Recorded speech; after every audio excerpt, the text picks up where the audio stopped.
Quelle est la réelle motivation pour votre deuxième passage à cette barre? Quelle est la réelle motivation?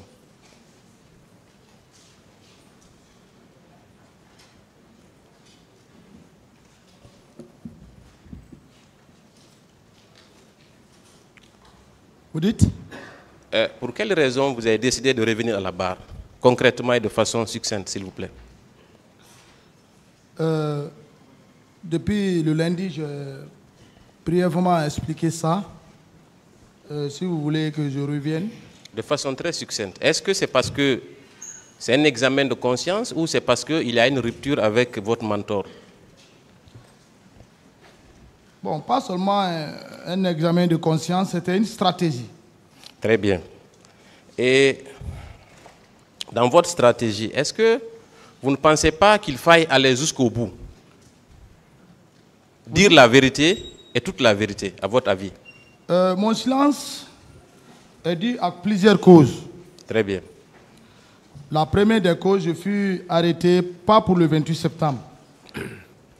Monsieur Marcel, est-ce que c'est parce que vous aviez peur que vous avez tenu la première version que vous avez tenue ici? Non, pas ça. Et quel était alors l'objectif? Puisque vous n'aviez pas peur.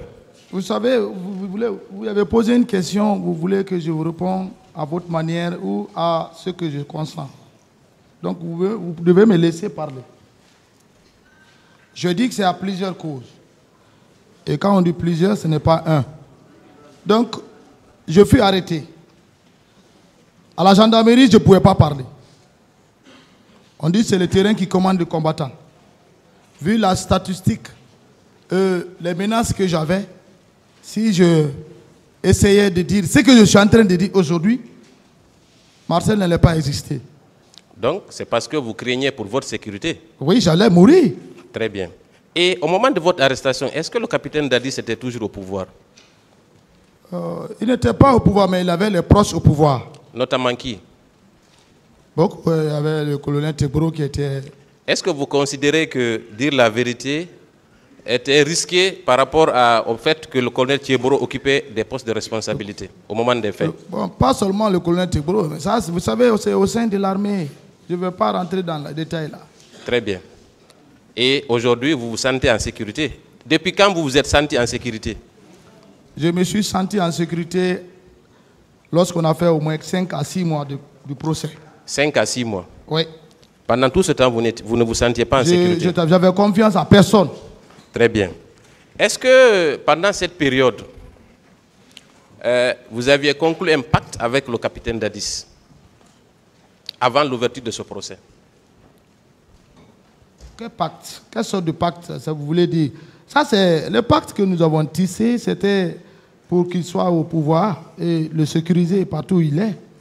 Est-ce que votre première version n'était pas due au fait que vous vouliez protéger le capitaine Dadis? Non, pas pour le protéger, mais le laisser prendre, décider et assumer ce qu'il a fait. C'est ce qui m'a choqué. Il n'a pas été à la hauteur. Il n'a pas été à la hauteur. Ah, ça, il faut le dire. Donc, depuis le début, vous saviez pertinemment qu'il avait commis des infractions au stade, n'est-ce pas? Il avait fait commettre des infractions au stade. C'est ce que je suis en train de relater maintenant. Très bien. Merci. Maintenant, parlant de pacte, justement, est-ce que votre pacte n'avait pas plusieurs volets? La conquête et la conservation du pouvoir. Est-ce que ce n'était pas ça le pacte que vous avez scellé entre vous, le capitaine Dadis, le commandant Toumba et un autre dont j'ai oublié le nom, avec Foromo? Est-ce que ce n'était pas à deux volets? Non, pas à deux volets. C'était à un seul volet? Non, non, on a eu confiance à lui. On l'a dit, tu viens, tu organises. On ne fait pas coup d'État. On laisse le général à sa côté, paix à son âme. Dès qu'il quitte, et par notre stratégie, on va saisir le pouvoir. Mais dès que tu viens au pouvoir, tu organises les élections. Et par après, tu peux venir en civil, tu te présentes. C'est ça que le peuple a besoin. Monsieur Marcel, oui. Quand vous vous êtes donné la tâche ultime de conquérir le pouvoir, est-ce que cette conquête n'était pas accompagnée des moyens de conserver le même pouvoir? Non. Très bien. Non. Le tribunal appréciera. On n'était pas associé à ça. Très bien. Et vous avez parlé que le capitaine Dadis vous a trahi. À quel moment vous avez senti cette trahison? D'abord, j'ai senti ça à 2 à 3 mois du pouvoir. Hein. 2 à 3 mois du pouvoir. Parce que quand quelqu'un bloque ton passeport, tu ne vas pas pour les cours d'officier. Très bien. Il n'est pas admis à n'importe qui pour aller à l'Union soviétique, pour les cours d'officier, et surtout au niveau du char. Est-ce que vous vous sentiez exclu dans l'entourage, en tout cas dans le dispositif au niveau de la présidence? Vous savez, il avait un programme personnel, il décidait tout, il faisait tout à son niveau. Ouais, donc il n'y avait pas d'appréciation après 2 mois, 3 mois. Mais il sortait quand il veut, où il veut, sans nous consulter. Dites-moi, est-ce que vous aviez accès au capitaine ou vous n'aviez plus accès à lui 3 mois après? Puisque vous dites que vous étiez exclu. Accès, vous voulez dire... si quelqu'un qui a accès à un président de la République dans sa propre chambre, est-ce qu'il est logique de déclarer ici que vous étiez exclu dans son entourage? Est-ce que c'est logique, M. Marcel? Vous savez, c'est stratégique militaire. Vous êtes civil. Voilà, c'est stratégique militaire. Vous qualifiez le mot exclu, c'est comme s'il ne veut plus te voir. Non, c'est une stratégie. Quelqu'un qui ne veut plus... Par exemple, quand vous sortez, si vous consultez la personne, là, il se sent à l'aise. Et dites-moi, vous confirmez quand même qu'à chaque fois que vous aviez besoin du capitaine, vous pouvez accéder même dans sa chambre, oui ou non? Mais bien sûr. Très bien, on va poursuivre. Et à cette époque, vous aviez quel grade à la prise du pouvoir? Ah, à la prise de pouvoir, le grade caporal-chef. Caporal-chef. Oui. Un caporal qui a la possibilité... Pas un caporal, caporal-chef. Caporal-chef, autant pour moi, excusez-moi. Un caporal-chef qui peut aller même dans la chambre du président. Est-ce que ce n'est pas un proche du président qui peut avoir ce privilège? Oui ou non? S'il vous plaît, vous dites à la prise du pouvoir. Oui. Le pouvoir n'était pas encore là. La prise du pouvoir n'est pas le pouvoir. Est-ce qu'après la prise du pouvoir, dans l'exercice, vous pouviez accéder à la chambre du président Dadis? Oui ou non? Mais Dadis ne pouvait pas me chasser de sa chambre. Ah, pourquoi donc? Il sait. Dites-nous la raison. Nous sommes les acteurs principaux de la prise du pouvoir. Très bien. Cela sous-entend que vous étiez toujours influent à côté de lui. Il n'avait pas le choix. Oui ou non? Pas influent, mais un homme important. Très bien. Donc, ce qui signifie que vous étiez toujours dans le cercle restreint. Non. Contradiction. Non, pas ça. Vous voulez analyser. On continue, M. Marcel. Voilà. Vous voulez analyser d'une façon pragmatique de votre part. Mais le tribunal qui est là nous observe tous. Très bien. Okay. On va continuer. Et est-ce que vous pensez sérieusement qu'un caporal-chef qui déclare ici à cette barre, il n'avait pas le choix parce que je suis important. Est-ce que vous pensez qu'on peut vous croire que vous n'étiez pas dans le cercle restreint de monsieur le capitaine Dadis? Vous pensez que c'est logique ça? Moi, je ne connais pas la définition du cercle restreint que vous voulez analyser. Très bien. Qu'appelle-t-on cercle restreint? Vous pouvez me définir? Le cercle restreint, ce sont les personnes qui sont autour du président, qui peuvent accéder à sa chambre, qui peut avoir un accès illimité à la personne du président. Vous étiez dans ce cercle, oui ou non? Mais je n'étais pas la seule personne qui rentrait dans le... Je ne parle pas de tout le monde. Est-ce que vous, Marcel Guilavogui, en tant que caporal-chef... Quand j'ai besoin du président Dadis, je rentre. Très bien. Donc, vous étiez dans son cercle? Non, pas le cercle restreint. Parce que le cercle restreint... Ah, dans son cercle? Hein? Dans son cercle. Nous étions de la présidence. Très bien. Et vous êtes resté à la présidence jusqu'à votre arrestation, oui ou non? On ne m'a pas arrêté à la présidence. Vous êtes resté en fonction à la présidence jusqu'au départ du président Dadis, oui ou non? Vous n'êtes pas resté à la présidence jusqu'au 3 décembre, M. Marcel? Bien sûr. Très bien. Donc, vous étiez dans son cercle. Vous ne pouvez pas nier ça. Non, mais quand vous dites cercle, non, je n'étais pas dans le cercle. Parce on va continuer. Il sortait sans nous informer. Très bien, on va continuer. C'est ça le cercle. Ok. Il a toujours été dit, et cela peut se confirmer par plusieurs déclarations, que vous étiez un homme très influent, n'est-ce pas, au sein de la présidence. Oui ou non, au moment des faits? Quel fait? Pendant la commission des en septembre 2009, est-ce que vous n'étiez pas toujours un homme influent aux côtés du président Dadis? Moi, je n'étais pas un homme. J'étais subordonné. Oui, mais vous savez, le capitaine Dadis a dit, il a dit ici... Mon influence n'engage que ceux qui veulent me transformer en influent. Mais vous savez... Je n'étais pas un commandant de compagnie. Moi, j'ai aimé une chose que vous avez dite ici. Oui. Vous avez dit qu'il y avait une vraie pagaille à la présidence, n'est-ce pas? Mais c'était la pagaille. Donc, la hiérarchie n'avait aucune valeur au moment des faits. Non, un caporal pouvait gifler un général. C'est le capitaine Dadis qui l'a dit. Oui ou non? La faute là, c'est à qui? Non, je ne parle pas de la faute. Est-ce que c'était une réalité? Non, caporal giflé. Non, ça c'est une expression. Est-ce que un général pouvait donner des instructions à un caporal et qu'il refuse à l'époque? Non, mais il n'y a pas eu d'ordre d'un général à un caporal qui a refusé d'exécuter. Très bien. L'expression là, tout le monde la connaît ici. Vous-même, vous avez dit qu'il y avait la pagaille. Donc, la hiérarchie dont vous parlez n'avait pas cours à la présidence. Donc, le fait que vous soyez caporal-chef n'était pas un frein à votre influence à la présidence. Parce que tout le monde avait peur de vous à la présidence. Ça, c'est reconnu. Non. Très bien. Non. Est-ce que vous étiez...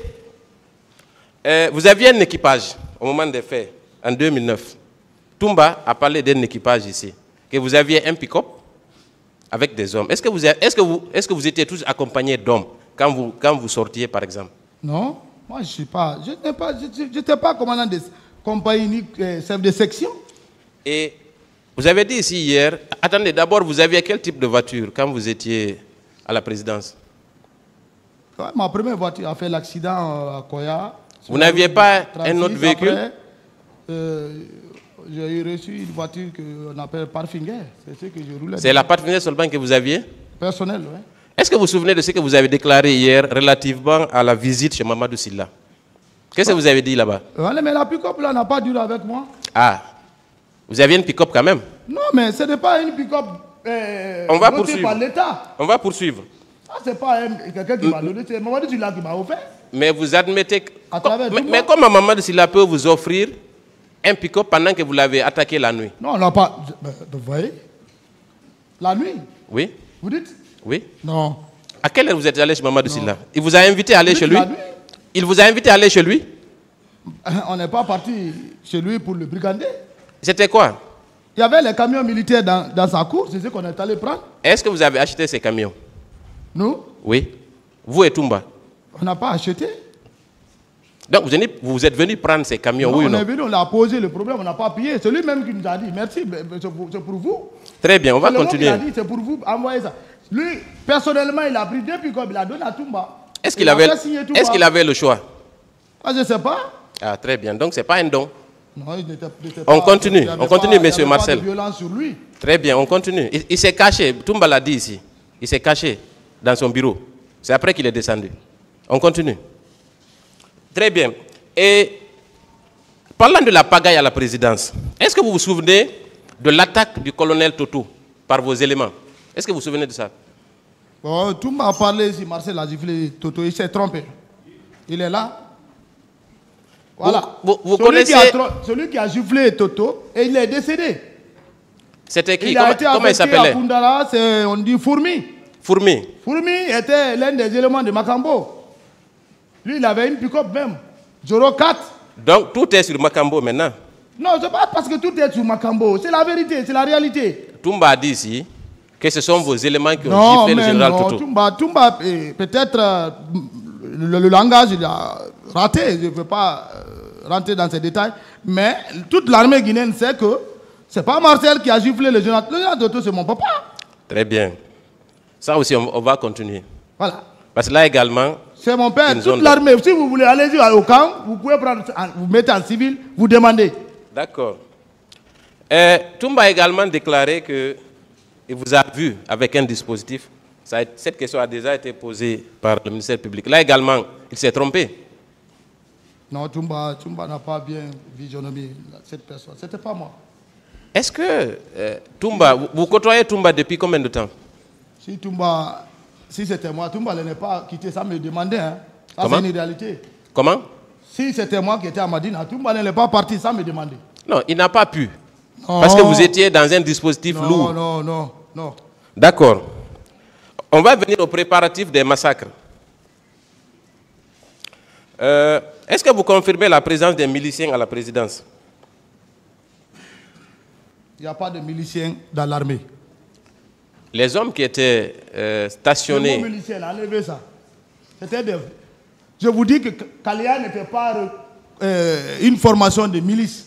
Ils étaient là pour l'armée guinéenne. Mais c'est les gens qui ont pris ces éléments pour leur propre gré. Mais c'est là les Guinéens qui étaient là-bas. On les a transformés en miliciens. Ça, c'est selon vous. Très bien. Moi, je les appelle les miliciens. Okay. Vous les appelez des recrues. Moi, c'est les recrues. Alors, on va parler de recrues de Kalea. Est-ce que vous confirmez leur présence au camp? La présence, je vous dis que j'ai vu la présence des soldats. Très bien. Et est-ce que c'est habituel de voir de telles personnes au camp? Non. Très bien. Non. Et il a également été dit par M. Toumba que des armes ont été distribuées à ces recrues. Est-ce que vous êtes au courant de ça? Bon, je n'ai pas assisté à la distribution des armes. Mais quand Toumba le dit, est-ce que vous le croyez? Ben, s'il le dit, je le crois. Parce que c'est le commandant c'est l'aile du camp du président. Est-ce qu'il était possible que le capitaine Dadis ne soit pas informé non seulement de la présence de ces recrues, mais également de la distribution des armes? Est-ce que c'est possible? On ne peut pas le faire sans qu'il n'ait au courant. Donc, in fine, c'est lui l'instigateur principal des massacres du 28 septembre. Il ne faut même pas contourner autour du pot. Très bien. Maintenant, dans son entourage, quels sont ceux qui sont susceptibles de l'avoir aidé dans cette tâche? Vous dites? Dans son entourage immédiat. Est-ce que vous n'étiez pas dans le cercle et susceptible d'exécuter ces ordres dans le cadre de la conservation du pouvoir? Le président Dadis ne peut même pas me consulter pour ça. Donc vous avez pris votre propre initiative?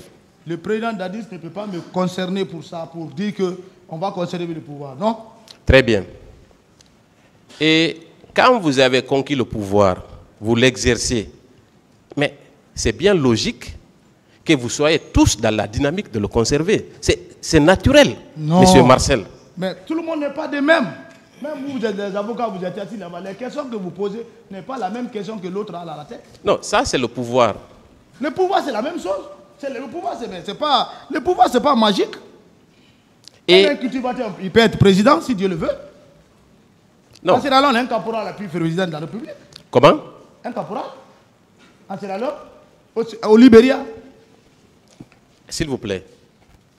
Est-ce que, après avoir fourni tous ces efforts, il n'est pas logique de dire que pour conserver le pouvoir, tout son entourage a œuvré, logiquement? Non, non. Puisque vous n'existez que par rapport, que parce que le président Dadis est au pouvoir, oui ou non? Dans l'exercice du pouvoir, si lui s'écroule, c'est tout le système qui s'écroule, oui ou non? Ça a été le cas? Mais s'écrouler dans le bon sens, c'est mieux que de sortir par la petite porte. Non. Pour ce qui est de son implication, là nous vous remercions, il n'y a plus de débat. C'est lui l'artisan principal. Ça ne se discute pas.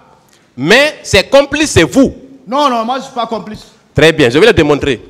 Démontrer. D'abord, parlant du stade, puisque les armes, les recrues, il se pourrait que vous n'ayez aucune responsabilité. Mais le stade, vous avez dit que le capitaine Dadis est allé au stade, oui ou non? Oui, il est sorti du camp. Il est sorti, oui. N'est-ce pas? Oui. Quand il sortait, vous avez observé, quand vous êtes arrivé au pont de Madina, un dispositif imposant, oui ou non? Selon vos dires. Oui. Ce dispositif-là a pris quelle direction? Bon, la direction qu'ils ont pris la direction de la ville. De la ville? Oui. Vous avez cessé de les apercevoir à quel niveau après Madina? Bon, je n'étais pas auprès d'eux. N'est-ce pas? Je n'étais pas auprès d'eux. Mais quoi qu'il en soit, ils ont pris la direction de la ville. Ça, c'est constant, n'est-ce pas? Voilà. Vous étiez dans votre pathfinder si on prend votre logique. Oui. N'est-ce pas? Oui. Quand vous êtes arrivé à Farmaguine, est-ce que vous les avez vus là-bas? Bon, vous avez vu le dispositif? Je suis venu. Quand j'ai aperçu directement la grande porte, il y avait les gens qui rentraient, il y avait un peu d'engouement. C'est en ce temps que j'ai garé ma voiture. Moi, je demande. Oui. Vous êtes un militaire. Je n'ai pas beaucoup remarqué des dispositifs. Mais ce dispositif-là ne passe pas inaperçu, M. Marcel. Mais vous savez. S'il est présent, oui. Permettez, s'il est présent à un endroit précis, oui. Il ne passe pas inaperçu. C'est impossible. Oui. N'est-ce pas? Oui. Est-ce que vous l'avez aperçu aux abords du stade? Bon, vous savez, le dispositif militaire, quand un président de la République est dans un lieu, ce n'est pas où il y a le dispositif où il est. Dès que tu trouves que le dispositif est garé, dis-toi que le président, soit il est à côté ou il est sorti de la voiture. On ne garde jamais le président dans une dispositif. Non, moi je ne suis pas arrivé d'abord. S'il vous plaît. Je ne suis pas arrivé au président. On va aller pas à pas. On va pas à pas. S'il vous plaît. Si vous voulez... Laissez-le finir, s'il vous plaît. Laissez-moi parler ou bien je cesse de répondre à vos questions. C'est votre droit, hein. Vous pouvez cesser. Vous répondez, s'il vous plaît. Voilà. Vous répondez pour le tribunal. Allez-y. Merci, Monsieur le Président. Mais qu'il me laisse aller au bout de... Allez-y. Ça, c'est pas civil, c'est militaire. Un stationnement d'un président de la République dans un lieu ne dure pas plus de 1 minute. Faute de quoi? On peut le bombarder. L'ennemi peut surgir sur vous. C'est pourquoi les cortèges sont toujours en vitesse et au point A à un point B. Très bien. Mais donc, quand tu trouves un dispositif stationné, soit le président s'est dissimulé, il a quitté, soit il est auparavant. Parce que le dispositif ne garde que là où il y a le président, dans l'alentour.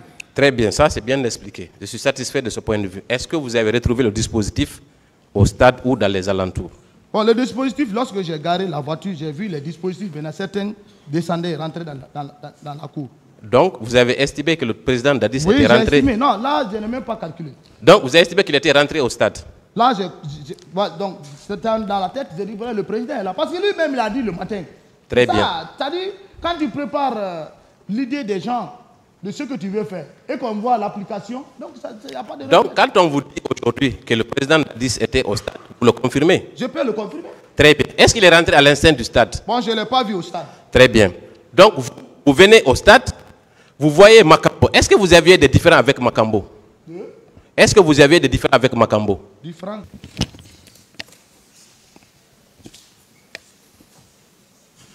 Je vous remercie, Monsieur le Président, de nous donner la parole pour poser quelques questions à Monsieur Blaise Gomou. Monsieur Blaise Gomou, on va commencer par les pièces qui ont été produites par votre avocat. On voudrait juste vous faire... S'il vous plaît.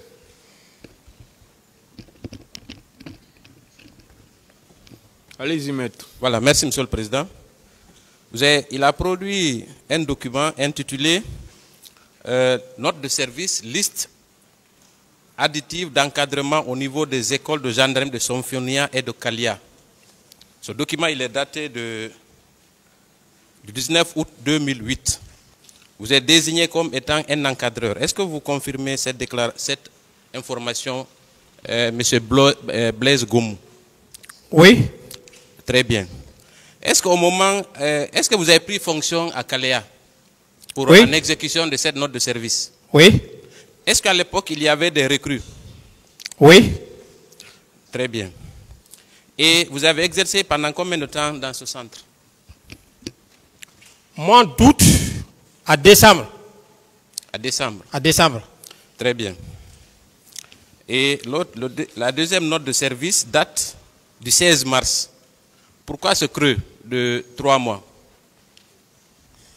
Où étiez-vous pendant cette période, M. Blaise Gomou?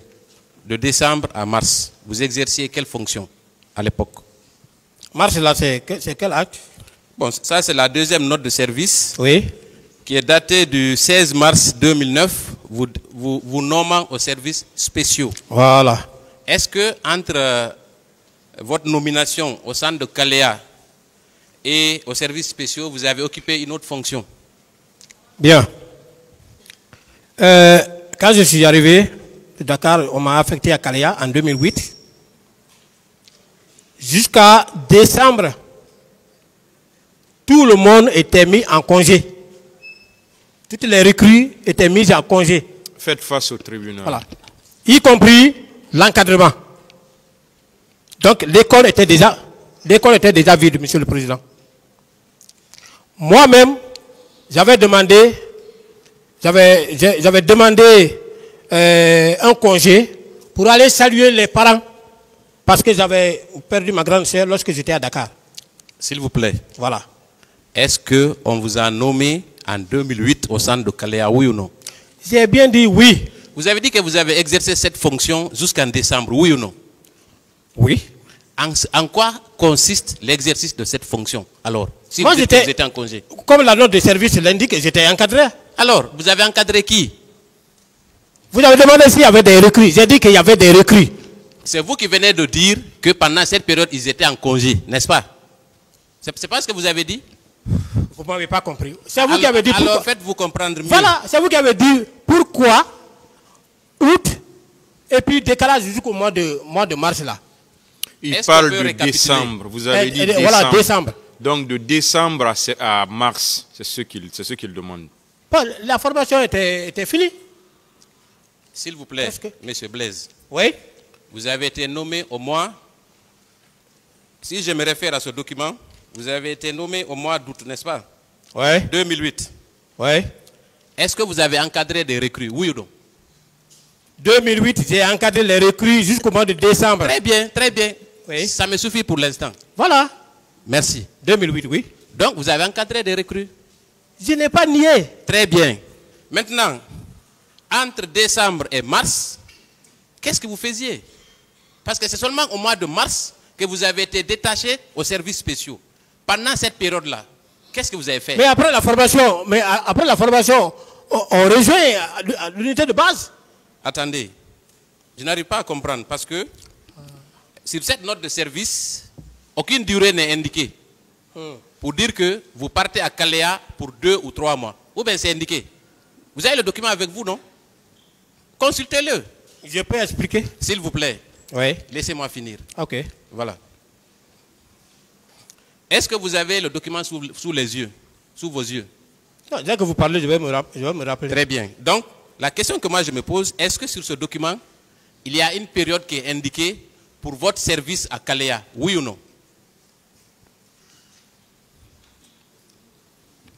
Moi, je suis venu trouver. Il y a pas. Je ne connais pas si la période était là, mais moi, je suis venu trouver. Est-ce que vous pouvez examiner ce document, répondre à la question? Il veut savoir s'il y a une période qui est déterminée, c'est tout. Est-ce qu'il y a une période qui est déterminée dans ce document? C'est ce qu'il veut savoir. Il n'y a pas une période que je vois ici. Il n'y a pas une période qui est déterminée. Merci beaucoup. On va poursuivre. Voilà. Donc, pourquoi il faut chercher, s'il vous plaît, maître. Oui. Attendez qu'on finisse de poser les questions et chercher à bien les comprendre. D'accord. Allez-y, maître. Donc, si on récapitule, du 19 août 2008, officiellement au 16 mars 2009, vous étiez en fonction à Kalea, oui ou non? Non. Dites-nous alors comment. La formation, j'ai été affecté à Kalea en qualité d'encadreur le 19 août 2008. Août, septembre, octobre, novembre, décembre. La formation, toutes les recrues, tous les encadrés étaient mis en congé de Noël. Après les congés, puisque le CNRD était venu, les gens ont cherché à évaluer les recrues et pour les libérer. S'il vous plaît. Voilà. Les congés de Noël durent combien de temps? Monsieur Blaise Gomou. Hein? Les congés durent combien de temps dans notre pays? Et d'ailleurs, dans la chrétienté, ça dure combien de temps? Oh, de 23 au 3. Donc, ce n'est pas 3 mois. Oui. Donc, ça ne correspond pas à ce que vous déclarez ici. Mais après la formation, chacun reste à sa position. Je ne sais pas si je me fais comprendre. Non, pas du Les tout. gens ont fini de faire leur formation. L'encadrement, là où on vous a enlevé pour aller à la formation, mais vous retournez là-bas. Il n'y a plus de recrues à former. Vous vous êtes retourné où? Vous vous êtes retourné où? J'attends votre réponse. Oui. Oui, allez-y. Minute. Après On n'a pas le temps. Kalea, s'il vous plaît. Tout est mentionné Après ici. Kalea, où vous êtes retourné? Mais après Kalea, je me suis retourné à l'état-major. À l'état-major? Oui. Et vous occupiez quel poste là-bas? Non, je n'avais aucun poste. S'il vous plaît, on vous nomme officiellement à Kalea pour encadrer des recrues. Selon vous, vous terminez la formation, vous allez en congé et vous abandonnez votre poste, vous allez à l'état-major. Pourquoi? Est-ce que vous pensez que c'est logique? Vous n'avez pas compris. Alors éclairez-moi, parce que ce n'est pas convaincant. S'il n'y a pas de recrue, qu'est-ce que vous allez faire là-bas? Est-ce que vous avez un acte à travers lequel vous avez quitté vos fonctions d'encadreur à Kalea pour rejoindre l'état-major? Est-ce que vous avez ce document ici? Non. Oui ou non? On va passer? Non. Alors, ok. Donc, on considère que vous étiez officiellement encadreur d'août 2008 à mars 2009. Est-ce qu'on est d'accord sur ça? Moi, j'étais plus à Kalea. Il n'y avait plus de recrues à Kalea. Je ne pouvais pas continuer à y séjourner là-bas. On va avancer, on va avancer. Votre réponse n'est pas convaincante du tout. Et pourtant, je préfère le dire tout de suite. Alors, il a été indiqué que les recrues qui ont été encadrées à Kalea ont causé d'énormes massacres au stade. Est-ce que vous ne vous sentez pas quelque part redevable de ça? Vous faites... bon, Monsieur le Président, les recrues pour lesquelles j'étais à Kalea, c'était les recrues de 2008 à l'actif du feu président général Lassana Conté. Si vous voyez le document, vous comprendrez que le document qui m'envoie là-bas est signé par l'adjoint du chef d'état-major de la gendarmerie nationale. Ça, c'est fini. Ils ont quitté. Le CND est venu. Il a procédé à un recrutement. À l'époque, je ne suis plus là-bas. C'était maintenant, 2009, je n'étais plus là-bas. S'il vous plaît, s'il vous plaît. Donc, je ne peux pas me rendre... Le CNDD est arrivé à quelle période? Le CNDD, il est arrivé à quelle période? En décembre. Alors, donc, en décembre de quelle année? Décembre 2008. Donc, vous étiez toujours au centre là-bas, en tant qu'encadreur, oui ou non? À l'arrivée du CNDD, vous n'étiez pas au centre là-bas? Oui, mais... Alors, c'est ce qui a motivé le départ de ces recrues-là dans les unités. Je vous ai dit même qu'à l'antidrogue, j'étais avec les élèves stagiaires, les gendarmes stagiaires. Ce sont ces recrues-là qui ont été vidés du centre, qu'on a précipité, qu'on a fait sortir du centre pour les positionner dans les différentes unités. Et certains ont été affectés chez nous. Monsieur Gomou. J'étais plus là-bas. Monsieur Gomou, vous étiez officiellement au centre de Kalea d'août 2008 à mars 2009. Je passe. On va évoluer. Très bien. Lors de votre passage ici, pendant la narration des faits, oui, vous avez égrené les diplômes que vous avez eus, les formations que vous avez suivies, mais vous avez dit que vous n'avez jamais bénéficié de poste, n'est-ce pas? Oui. Conséquent, c'est-à-dire en rapport avec votre formation, n'est-ce pas? Oui. Très bien. Est-ce que vous n'êtes pas un frustré ou un revanchard à cette barre? Bien. Certainement, quand quelqu'un parle, je pense qu'on doit l'écouter mieux. C'est pendant ma réplique contre les allégations que Komala Toumba a perpétrées contre moi que j'ai parlé que je n'avais pas de poste, malgré que j'avais cette formation et qu'on me considérait comme étant proche de Dadis. J'ai dit je n'avais pas de poste de responsabilité. Est-ce que vous considérez que c'est Toumba qui vous a empêché d'avoir ces postes? Non, moi, c'est lui qui a dit que moi j'étais... Alors pourquoi vous liez le fait que vous n'avez pas eu de poste à ces explications? Quelle est la raison? La raison, oui, c'est lui qui a dit que j'étais proche de Dadis et que c'est nous qui étions les faiseurs du pouvoir et c'est nous qui avons défait le pouvoir, hein, et qu'à la veille du 27, du 28, que nous qui étions proches, on disposait chacun de pick-up neuf. C'était pour me justifier, pour dire que, d'abord, si vous dites que moi j'étais proche de Dadis, c'est à la maison centrale où j'ai connu, où Dadis m'a connu. D'accord, je vais continuer. Voilà, c'est par rapport à ça. Ok, très bien. C'est lui qui a été le premier À chaque fois aussi que on parle de votre service, vous aimez dire également, c'est aujourd'hui qui est arrivé. Vous vous adressez à qui, concrètement? Vous vous adressez à qui quand vous dites ça? Quand je dis que c'est aujourd'hui qui est arrivé, c'est à ceux-là qui m'ont envoyé ici pour dire que j'ai posé des actes. Qui vous a envoyé ici? Moi, j'avais l'habitude de faire cette mission. S'il vous plaît. Quand vous dites c'est aujourd'hui qui est arrivé, vous vous adressez à qui? Moi, je veux savoir à qui vous adressez. C'est au peuple de Guinée ou au procureur? Parce que ce sont les procureurs qui vous ont envoyé ici. Entre les procureurs et le peuple, à qui vous vous adressez? Moi, j'ai dit ça seulement. On ne peut pas dire ça seulement. Hein. Pour que les gens puissent reconnaître que je ne mérite pas ce sort-là. Très bien. Donc, vous attendez peut-être à une médaille. Hein? Vous vous attendez peut-être à une médaille pour service rendu. Moi, je fais mon travail, je ne réclame rien. Ah si. Quand vous dites, à chaque fois qu'on critique votre travail, vous dites, c'est aujourd'hui qui est arrivé. Comme si vous étiez un bénévole au service de la nation. Est-ce que vous n'aviez pas un salaire en contrepartie de vos services? Pourquoi tout le temps affirmer et persister? C'est aujourd'hui qui est arrivé à chaque fois qu'on critique votre façon de faire. Monsieur Blaise Goumou. Vous adressez à qui? Maître. Oui. J'adresse ce propos à tout le monde. Ah, donc au peuple de Guinée.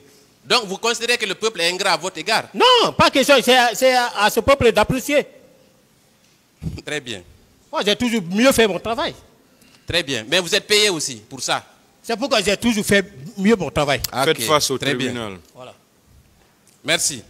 Ensuite, dans la narration des faits, vous avez également dit que le président Dadis est un homme de Dieu. Pourquoi vous dites ça?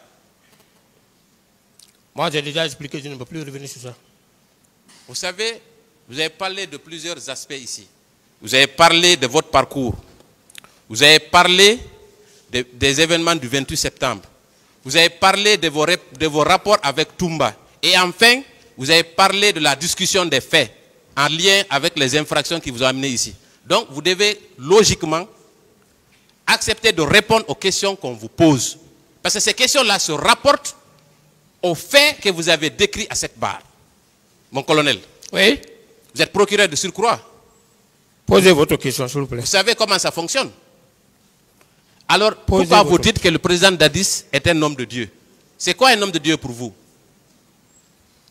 Bon, j'ai expliqué militairement, certainement vous n'avez pas compris. Je reprends. Et ce que je vais vous dire, si vous demandez ailleurs, on va vous dire que c'est vrai. Si moi je suis président de la République, mon aide de camp qui commande mon salon, en même temps commande la garde présidentielle, c'est un danger pour moi. Mon colonel. C'est un danger. Mon colonel. Vous ne pouvez pas comprendre. Mon colonel. Oui. Vous savez, je ne suis pas militaire ni gendarme. Ah, voilà. Mais nous savons tous comment ces services-là fonctionnent.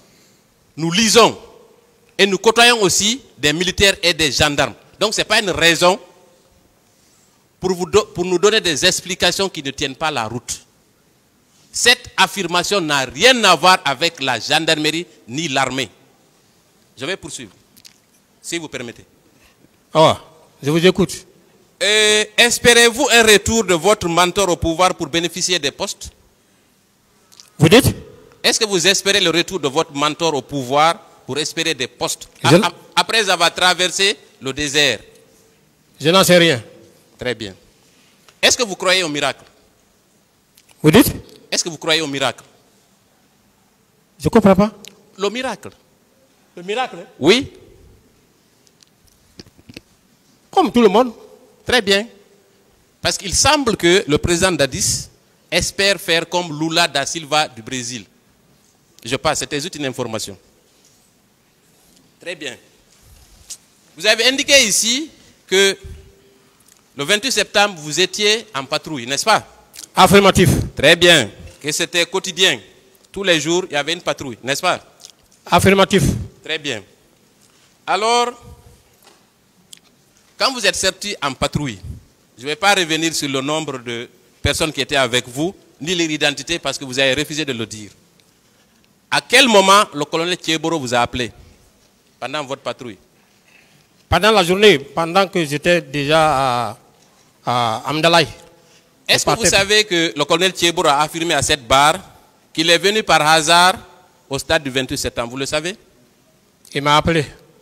S'il vous plaît, est-ce que vous savez, est-ce que vous vous souvenez, puisque vous étiez là, de la déclaration du colonel Thieboro indiquant qu'il est allé au stade par hasard? Il était de passage. Je ne me souviens pas. Alors je vous apprends. D'accord. Très bien. Donc le colonel Thieboro dit qu'il est allé au stade par hasard. Et vous êtes allé là-bas comment? Par hasard ou sur la sollicitation? J'ai déjà expliqué, je ne peux plus revenir sur ça. Ah, vous voulez vous murer dans le silence, n'est-ce pas? Ça ne vous aidera pas ici. Très bien. Vous venez au stade. On est d'accord que ce n'était pas votre mission de venir au stade, oui ou non? Ou bien c'était dans votre mission? J'ai expliqué largement, je ne peux plus revenir sur ça. Est-ce que vous étiez obligé de venir au stade du 28 septembre au moment des faits? Vous étiez obligé? J'ai expliqué. Est-ce que vous faisiez partie du maintien d'ordre? Non. Ok. Est-ce que vous vous souvenez de la déclaration? Est-ce que vous avez lu le procès verbal d'interrogatoire de Claude Pivy? Non. Alors, dans ce procès verbal d'interrogatoire, il est clairement indiqué que c'est le colonel Thieboro qui était en charge du maintien d'ordre. Qu'en pensez-vous? Non. J'ai toujours dit, hein, même les civils, même les militaires, tout le monde pense que le gendarme, sa mission principale, c'est le maintien d'ordre. Il appartient à nous, techniciens, de vous faire le détail, de vous parler les différentes composantes de la gendarmerie, avec les attributions qui y sied. Est-ce que, avec tout ce qui s'est passé au stade, on ne peut pas confirmer ici qu'effectivement le colonel Thieboro était au stade dans le cadre du maintien d'ordre? Je ne peux pas... Vous ne pouvez pas confirmer? Je ne peux pas confirmer. Très bien. Vous étiez combien de pick-up le 28 septembre dans le cadre de la patrouille? Il y avait combien de pick-up? J'ai dit 3. Donc vous êtes en contradiction avec votre patron. Le colonel Thieboro a dit qu'il y avait 4 pick-up. 2 de l'autoroute, 2 sur l'axe Le Prince. Entre vous deux, qui ne dit pas la vérité? J'ai dit qu'il y avait 3. Et les 3 chefs sont véritablement identifiés dans les PV. Donc celui qui dit qu'il y avait 4 n'a pas dit la vérité? Je n'en sais pas. Très bien, Je n'en sais rien. On va continuer. Au moment des faits, monsieur Blaise Goumou, vous avez indiqué que votre travail, si on reste dans le cadre de la patrouille avant de venir au stade, que votre travail consistait à protéger les biens des citoyens contre les loupards, n'est-ce pas? Oui. Quand il y a une manifestation. Oui. Les loupards là, est-ce que les forces de défense et de sécurité font partie? En cas de manifestation, les forces de défense et de sécurité ne sont pas admises sur le terrain. Est-ce que les policiers et gendarmes, alors, pour être plus simple, dans le cadre d'un novice comme moi, est-ce que ces policiers et gendarmes indélicats faisaient partie de votre service? C'est-à-dire que, est-ce qu'eux aussi, ils étaient pourchassés et empêchés de piller les boutiques et les magasins par vos services? Mais si même un gendarme ou bien un policier se lance dans cette aventure, si nous le trouvons, nous le prenons. Est-ce que vous pouvez dire que votre service a eu du succès dans ce domaine avec le temps? Voilà. Notre service a eu de véritables succès. Très bien. Dans ce domaine. Beaucoup même. Très bien. Si le temps me permettra, non, je vais expliquer. On ne va pas donner tous les exemples. Moi, je voudrais juste vous faire réagir sur ça. Est-ce que toutes les manifestations politiques se sont soldées par des pillages? Où étaient vos services alors? Si vous avez enregistré des succès, où étaient vos services? Autant du CNDD. Autant du CNDD, oui. Oui. le 28 septembre et les jours qui ont suivi, plusieurs citoyens ont été victimes de pillage. Où étaient vos services? Mais nous faisions régulièrement nos patrouilles. On n'est pas Dieu pour dire que tel côté, ils sont en train de piller. C'est ce qui nous a permis même de mettre en place des numéros verts. Des numéros verts. Est-ce qu'on ne peut pas, avec modestie, dire que vous avez échoué dans ce domaine-là, puisqu'il y a eu des pillages, puisque c'est votre rôle de protéger les citoyens? Vous n'avez pas échoué? On n'a pas échoué. Ah bon? Ah bien sûr. Et ceux qui ont été pillés, qu'est-ce que vous avez fait pour ne pas que cela arrive? Si le pillage se passe à notre présence, nous agissons. Mais vous devez être présent. Justement. Mais Conakry est plus grand que notre effectif. Mais vous êtes engagé pour ça. Vous êtes allé au drapeau pour ça. Donc vous ne pouvez pas démissionner. Oui ou non? Est-ce que ce n'est pas une démission que de dire que Conakry est grand? Maître. Oui. On a fait beaucoup d'exploits. Moi, je parle du domaine de pillage. Qu'est-ce que vous avez fait? Vous avez empêché qui de piller qui? Le 28 septembre, vous avez réussi? Oui ou non? Je ne sais pas. Très bien. Vous avez aussi, dans votre interrogatoire, fait la différence entre les escadrons mobiles et les escadrons départementaux. N'est-ce pas?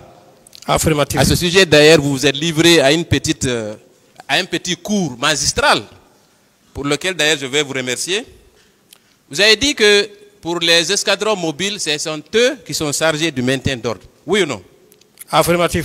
Les escadrons départementaux n'interviennent pas dans le maintien d'ordre. N'est-ce pas? Affirmatif. Alors, permettez-moi de vous contredire à travers le procès verbal d'audition de témoin du général Baldé, votre patron.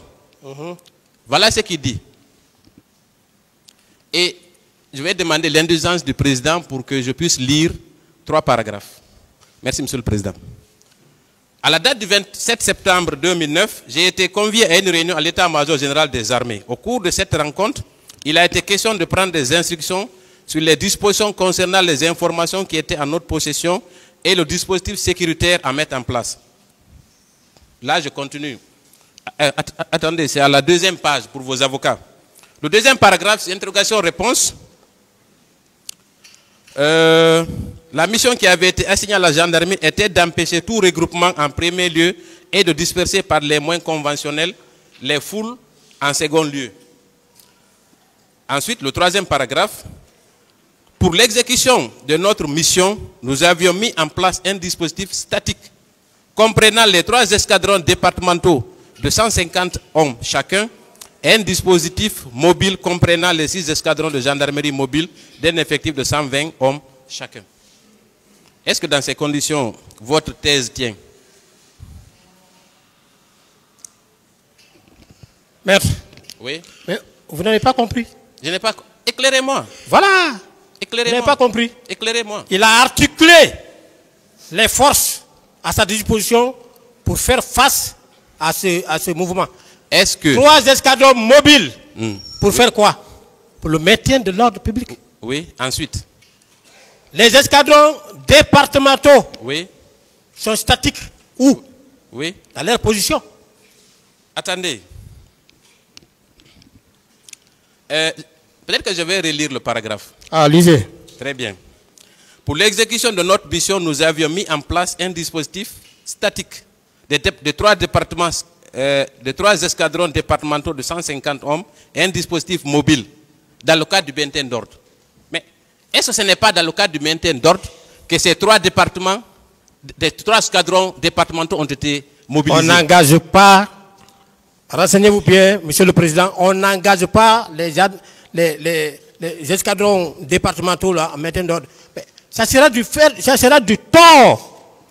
Comment voulez-vous que vous donnez les moyens conventionnels aux escadrons mobiles, avec des cougars, avec des moyens de déplacement des véhicules, avec des gaz lacrymogènes, et l'autre côté, ils sont sans moyens, vous les engagez, ça peut marcher?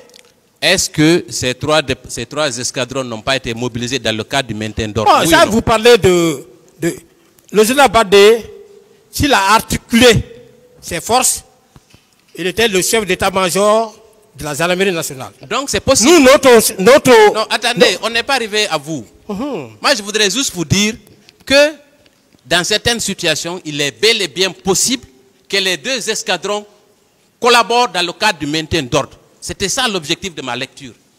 Et ça, vous ne pouvez pas le contester, même si vous êtes gendarme dans l'âme. Merci. Maintenant, on va venir à vos services, les services spéciaux. Ouais. Est-ce que vos éléments faisaient partie, ont été mobilisés dans le cadre du maintien d'ordre? Nous faisions notre mission quotidienne. Donc c'est non. Nous Vous n'étiez pas mobilisés dans le cadre du faisions maintien notre d'ordre. mission quotidienne. Monsieur le Président, je voudrais peut-être que vous m'aidiez, puisque peut-être il n'a pas compris la question. Est-ce que vos services faisaient partie du maintien d'ordre? J'ai répondu à maintes reprises, j'ai dit non. Répondez encore, s'il vous Non. plaît. Merci beaucoup. Et alors, comment vos services se sont retrouvés au stade? Je n'ai plus de réponse. Et pour quel motif? Je n'ai plus de réponse. Très bien. J'en ai parlé. Il faut distribuer. Non, non, c'est pas ça. Monsieur le Président, nous avons quelques pièces à produire.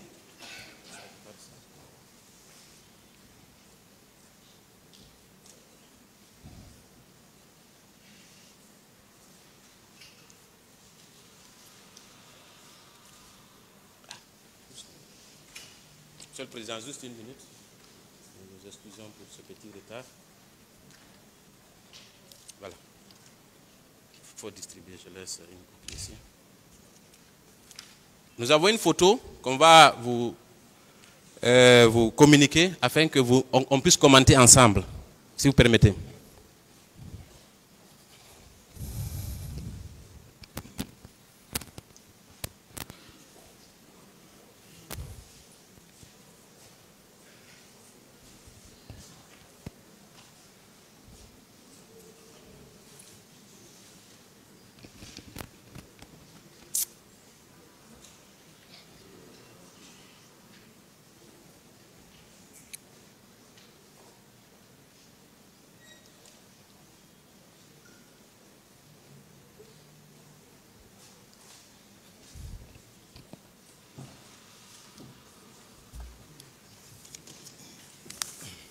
Alors, Monsieur Blaise Goumou, est-ce que vous